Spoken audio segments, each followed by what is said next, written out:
Master Jet, possible po ba ang mga PLI maka-extend hanggang 10 years ang pagbabayad?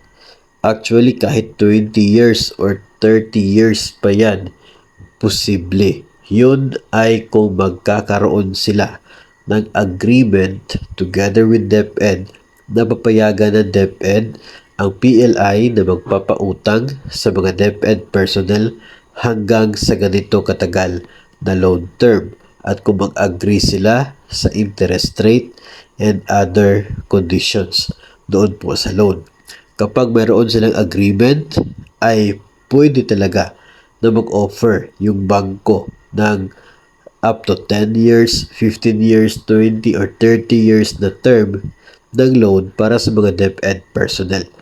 So tanging yung agreement nila with DepEd and PLI through isa pong DepEd order, yun po yung magbibigay ng go signal para pwede na magpapautang si PLI ng mas mahaba na loan term.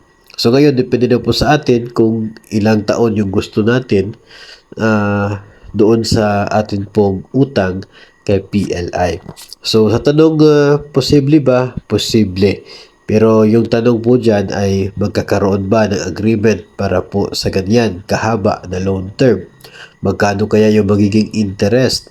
No? And sino kaya sa atin dito yung papayag o mag-a-avail ng up to 10 years, 15 years, 20 years na loan sa PLI? Yun po ay medyo mahaba and medyo mahirap na ma-fully paid yung utang kapag tayo po ay papasok sa ganun kahaba na loan term sa loan sa mga private lending institutions.